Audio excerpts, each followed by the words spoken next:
What is Social Security disability? You're probably familiar with car insurance, where you can pay a monthly premium to cover your vehicle in case of an accident. But did you know that when you're paying your Social Security taxes, you're doing more than just preparing for retirement?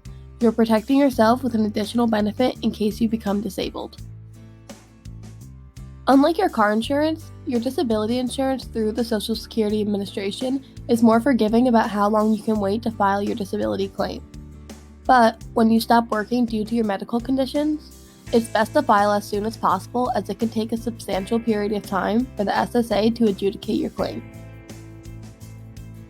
How does the Social Security Administration define disability? By law, Social Security has a very strict definition of disability. To be found disabled, you must be unable to do substantial work because of your medical conditions. And your medical conditions must have lasted or be expected to last at least 1 year or to result in death. What is substantial work? In evaluating whether someone is disabled, the Social Security Administration will first look to whether you are currently working. If you are working part-time and not earning much money, you won't necessarily be denied disability benefits. But doing a substantial amount of work, such as working full-time, guarantees that you will be denied benefits. As part of its definition of disability, the SSA requires that a disability claimant be unable to perform what it calls substantial gainful activity. Substantial gainful activity is generally work that brings in over a certain pre-tax dollar amount per month. In 2023, that amount is $1,470 for non-blind disabled applicants and $2,460 for blind applicants. If you are making more than that amount per month, the SSA assumes that you are not disabled. In their words, that you are able to engage in competitive employment in the national economy.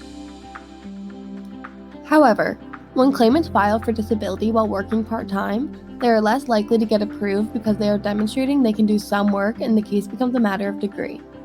If an administrative law judge feels you could work the additional hours that would put you over SGA, they will deny your case.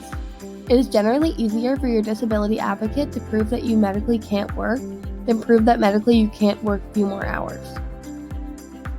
How does the Social Security Administration determine disability? The Social Security Administration uses a 5-step process for determining disability. Step 1. Are you working? As we just mentioned, if you are doing substantial work, the SSA will stop your claim in its tracks. If you have stopped working or your work is below SGA, they will send your claim to the next steps in the evaluation process. Step 2. Are your conditions severe? Your conditions must significantly limit your ability to do basic work-related activities such as lifting, standing, walking, sitting, or remembering for at least 12 months. If it does not, the Social Security Administration will find that you are not disabled. If your conditions do interfere with basic work-related activities, the SSA moves to Step 3.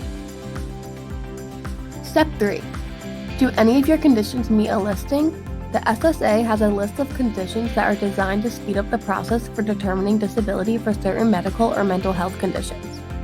However, in practice, unless your condition is likely to end in death in the next 6 months, even if one of your conditions meets the listing, the SSA rarely agrees, which is one reason why having a legal representative is so important.